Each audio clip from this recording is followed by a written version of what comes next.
este microvídeo vamos a centrar la atención en la conceptualización y caracterización de los resultados de aprendizaje en educación superior. En primer lugar,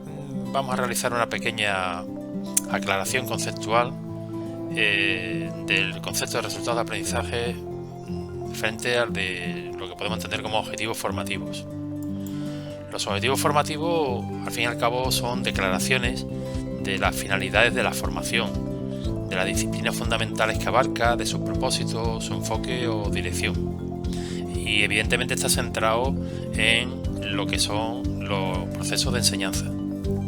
Es decir, que están básicamente orientados hacia determinar por lo que va a ser objeto de enseñanza. Y estos objetivos formativos se concretan dependiendo de los ciclos de enseñanza, ya puede ser grado, máster o doctorado. En consecuencia, pues como vemos, los objetivos formativos hacen referencia esencialmente a los procesos formativos, a la formación. En cambio, si ponemos el foco en los resultados de aprendizaje, estos, precisamente, pues lo que hacen es centrar el foco en el proceso de aprendizaje, como veremos a lo largo de este microvídeo. En el año 2022 y con carácter previo en el 2013, desde la NECA se definía y se sigue manteniendo esta definición como de resultados de aprendizaje como aquellas declaraciones de lo que se espera que un estudiante conozca, comprenda o sea capaz de hacer al final de un periodo de aprendizaje. Pero debemos de tener en cuenta que el diseño de los títulos, en el caso del Estado español, se realiza en el contexto global del marco de cualificaciones europeo y de una manera más específica dentro del marco español de cualificaciones para la educación superior, lo que exige establecer distintos niveles o grados. Por lo tanto, no es de extrañar en este sentido que en otros momentos pues, se haya hecho hincapié o enfatizar de alguna manera lo que los resultados de aprendizaje, entendiéndolos como realizaciones o desempeños concretos y con determinados niveles de ejecución o logro que evidencian lo que el estudiante es capaz de hacer y de demostrar. Evidentemente, esto es coherente con ese marco de cualificaciones que establece distintos niveles. ¿Cuál es para nosotros realmente una definición más comprensiva? Más que englobe un poco todo lo que han sido las aportaciones de autores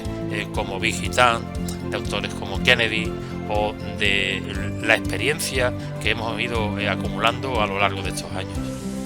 Pues bien, para nosotros los resultados de aprendizaje se podrían definir como aquellas declaraciones que informan de lo que se espera que un aprendiz conozca, comprenda, utilice, ejecute, demuestre o aplique y evidencie mediante realizaciones o desempeños en un contexto concreto con determinados niveles de logro y al finalizar un proceso de aprendizaje.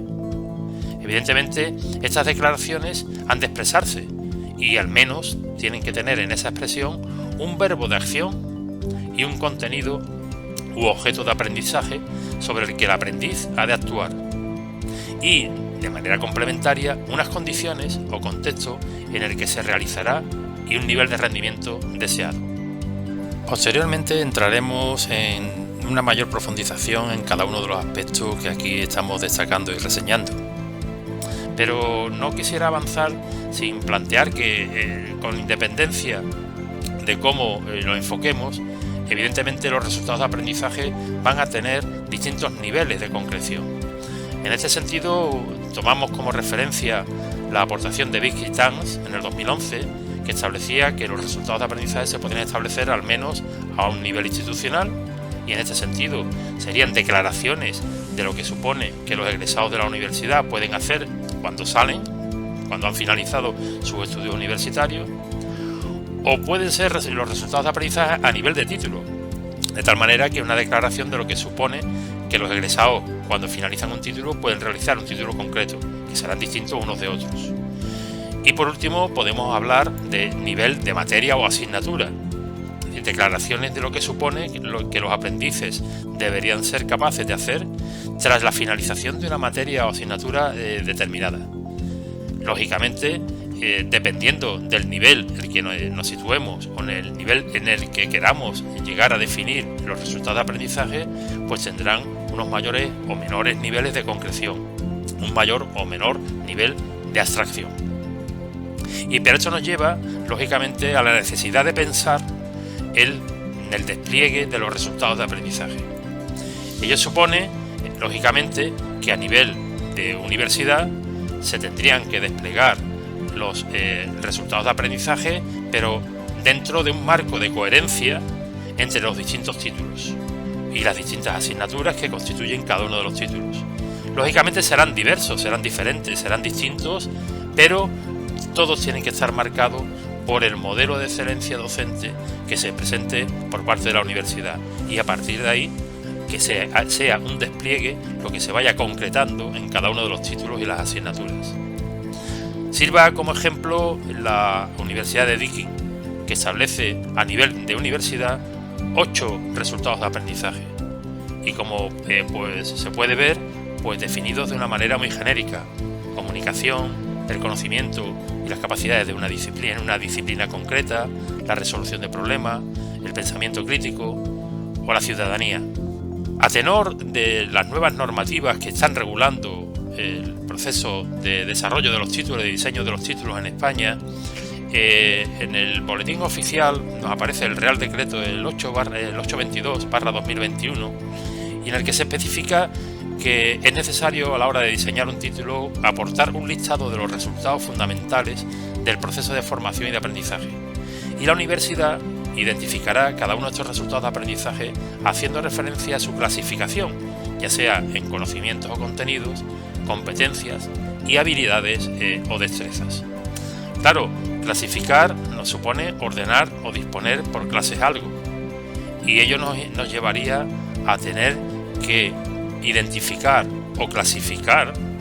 los resultados de aprendizaje en compartimentos estancos, como si cada uno de los resultados de aprendizaje no tuvieran relación entre estos elementos que estamos planteando, de conocimientos, competencias o habilidades de destreza. Es decir, que a la hora de definir un resultado de aprendizaje tendríamos que situarlo o bien como un conocimiento, un contenido, o bien como una competencia, o bien como una habilidad o destreza, lo cual, desde nuestra perspectiva, nos parece algo bastante inadecuado. ¿Y por qué? Pues básicamente porque con la experiencia que tenemos, el análisis que hemos hecho de las definiciones y el uso de los resultados de aprendizaje, tanto en nuestro contexto como a nivel internacional, podríamos decir que sería más adecuado hablar de caracterizar los resultados de aprendizaje, en el sentido de determinar los atributos peculiares de alguien o de algo, de modo que claramente se distinga de los demás. O dicho de otra manera, ¿cómo podríamos distinguir un resultado de aprendizaje frente a otro? Pero teniendo en cuenta que no va a formar parte de un determinado cajón de manera independiente, sino que conceptualizamos los resultados de aprendizaje de una manera global, en el que cuando definimos ese resultado de aprendizaje están interaccionando pues tanto las competencias en el sentido de ejecución, desempeño, una actuación compleja, como el conocimiento o los contenidos que tiene que dominar, ya sean hechos, teorías, modelos, información, etcétera, o las habilidades de destreza a la hora de abordar algún tipo de procedimiento, realizar un proceso, llevar a cabo una demostración. En definitiva, el concepto de resultado de aprendizaje, digamos que podría englobar con mayor o menor grado cada uno de estos elementos. Y eso supondría pues realizarlo de una manera adecuada. ¿Cómo podríamos concretarlo? Evidentemente. Es decir, ¿cómo podríamos llegar a caracterizar los resultados de aprendizaje? Desde nuestra perspectiva, lo que hacemos es caracterizar los resultados de aprendizaje en función del grado en el que podamos evidenciar una mayor o menor presencia de cada uno de estos elementos o componentes. De tal manera, por ejemplo, aquí tenemos varias asignaturas tomadas de un máster universitario, del cual se han definido una serie de resultados de aprendizaje, y tomemos como ejemplo el primero: describir y presentar un enfoque de investigación específico a través de la edición de un microvídeo. Lógicamente, este es un resultado de aprendizaje con un alto contenido de conocimiento. En menor medida supone una habilidad o destreza, por ejemplo, para la edición del microvídeo, y en último caso, pues también requiere de un cierto grado competencial. Por tanto, podríamos decir que es un resultado de aprendizaje centrado o enfocado en el conocimiento del contenido, y así, de esta manera, podríamos ir desgranando, ir caracterizando cada uno de los resultados de aprendizaje, y de esa forma podríamos tener un mapa de en qué medida prevalecen unos elementos u otros a lo largo del título o de un conjunto de asignaturas. Y esto nos parece más adecuado que una simple clasificación pura y dura de manera unívoca, porque es que realmente no entendemos que al definir un resultado de aprendizaje no se estén en cierta medida interaccionando estos tres elementos, ya sea en conocimiento, ya sea competencia o ya sea habilidad o destreza. Pero en definitiva, lo que se trata es de definir los resultados de aprendizaje de una manera clara y convincente para poder después orientar el aprendizaje de nuestros estudiantes. Para una mayor profundización en estos aspectos, recomendamos básicamente esta bibliografía que presentamos a continuación, el libro clásico de Vicky Tan o el de Kennedy, y los documentos que ha editado ANECA a lo largo de estos años. Esperamos que este microvídeo haya sido de utilidad para todos. Gracias.